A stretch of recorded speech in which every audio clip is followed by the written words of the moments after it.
Nabulabog ang mga residente sa isang barangay sa Legazpi City, Albay nang mamataan ng isang sawa na lumalangoy sa baha. Muntik pang makapasok ang sawa sa bakuran na isang bahay. Agad itong hinuli ng mga residente na i-turnover ng sawa sa Albay Park and Wildlife. Unang weekend ng Disyembre, sakit sa ulo agad ang bumungad sa mga motorista dahil sa naparalisang traffic sa Marcos Highway kagabi. Mula sa Antipolo City, nakatutok live si Mav Gonzalez. Mav, matindi pa rin ba ang traffic? Ivan, biro ng ilang netizen, mukhang nagkasabay-sabay ang mga Christmas party nitong weekend. Kaya naman nagkabuhol-buhol ang traffic sa EDSA, pati na rin dito sa Marcos Highway. Kung hindi gapang walang galawan ang mga sasakyan kagabi sa Marcos Highway, Pamarikina at Antipolo. Merong inabot ng 3 oras galing pang Mandaluyong.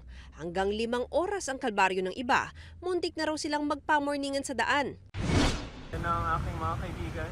Lakad na lang para Ang ilang naipit, naglakad na lang. Tila napaaga nga raw ang alay lakad sa Antipolo. Naipon sa labas ng ilang mall ang mga commuter na naghihintay ng masasakyan. Nagkatuwaan na lang ang ilang netizen at inisip na mistulang higanteng Christmas lights ang ilaw ng mga nakatigil na sasakyan. Komento ng isang netizen, ang wala pang 30 minutong biyahe, naging triple. Dinaig pa raw ang pag-uwi sa Laguna. Sagot naman ng isa, naglakad na lang sila pero traffic pa rin dahil sa mga rider na nasa daanan ng tao. Ang isa pa nga, sumakit na ang paa sa paglalakad. At biro ng isang netizen, sa haba ng traffic, nagkaroon na siya ng love life. Umabot ang pila ng mga sasakyan mula Cainta at Antipolo hanggang sa Marikina at Quezon City. Mismong si MMDA Swift Traffic Action Group Commander Bong Nebriha, kalahating oras daw naipit sa traffic, gayong 1 kilometro lang ang biyahe niya. Wala naman daw vehicular accidents at road reblocking kagabi, sabi ng MMDA. Sadyang marami lang sasakyan galing sa C5 at EDSA. Noong Biyernes nga, bumigat ang rush hour traffic sa EDSA. Ayon sa MMDA, pinalala pa ito ng mga naitalang 23 road crash incidents at 8 stalled vehicle incidents mula alas 2 ng hapon hanggang alas 9 ng gabi. Lumuwag naman daw ang trapiko sa ibang bahagi ng EDSA bandang alas 8 ng gabi. Nakatutok na raw ang deployment ng traffic enforcers ng MMDA sa choke points at intersections sa mga pangunahing kalsada sa Metro Manila. Kanina maluwag na ang daloy ng trapiko sa Cainta Junction pa Marcos Highway. Sa eastbound lane ng Marcos Highway pa Antipolo, mabilis din ang biyahe kanina. Wala ring traffic paakyat ng Masinag. May kaunting pila sa U-turn slot pero hindi raw nagtatraffic. Sa westbound lane pa Katipunan, light to moderate ang trapiko. Ivan, kung dadaan naman kayo ngayon dito sa Marcos Highway, kahit medyo paulan-ulan ay maluwag pa rin ang daloy ng trapiko sa magkabilang lane. Ivan? Ingat, maraming salamat, Mav Gonzalez. Nagpaulan sa Eastern Samar at iba pang lugar ang bagyong Wilma bago ito humina bilang low pressure area. Sa bayan ng Dolores, Eastern Samar, 10 barangay ang binaha. Nakatutok si James Agustin. Malakas na ulan at daluyong o storm surge ang tumama sa Hilabaan Island sa Dolores, Eastern Samar sa unang landfall ng bagyong Wilma kagabi. Nasa 47 bahay ang pinasok ng tubig, 1 bahay ang nawasa. Ang worry lagi namin yung after typhoon.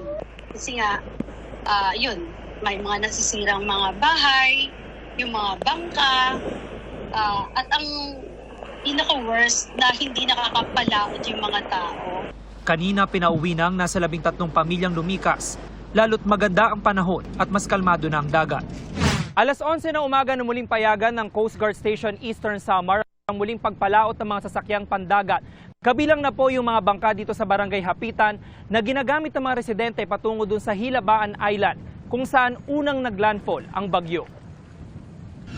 Umabot sa 10 barangay ang binaha. Kalamitan sa kanila kasi yung mababang barangay. May ilog sa kanila, umaapaw yung ilog na galing din sa mga upstream barangay na mga tubig. Sa Barangay Kaglawan, abot binti ang taas ng tubig. Sa Barangay Hapitan, pinasok ng tubig ang evacuation center. Inilipat ang 5 pamilyang doon lumikas. Namahagi ng relief goods ang LGU sa mga binahang residente. Pag tuloy-tuloy po kasi ang ulan, sir, kaagad po tumataas ang tubig eh. Kasi mababa po dun sa amin eh. Mahirap, sir, kasi lalo na ngayon, taniman ng palay. Sa Dumangas Port sa Iloilo, pila ang mga truck dahil sa kanseladong biyahe. Sa buong Region 6, mahigit 500 rolling cargos. at mahigit 1,000 pasaherong stranded sa mga pantalan. Niresume na kaninang alas 11 ng umaga ang mga biyahe sa dagat sa Iloilo. Landslide ang naranasan sa ilang lugar sa Bicol. Sa Santo Domingo, Albay, isang bahay ang nasira matapos matabunan ng gumuhong lupa. Agad nakalikas sa mga nakatira roon.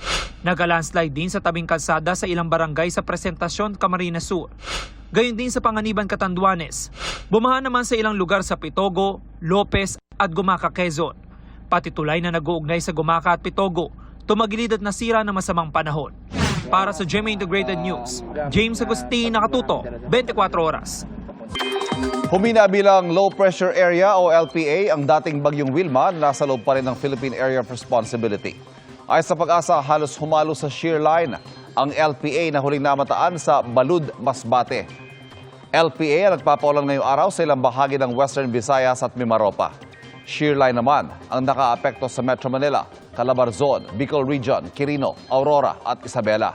Habang northeast monsoon o amihan ang nararanasan sa Cordillera Administrative Region, natitirang bahagi ng Central Luzon at Cagayan Valley, pati na rin sa Ilocos Region.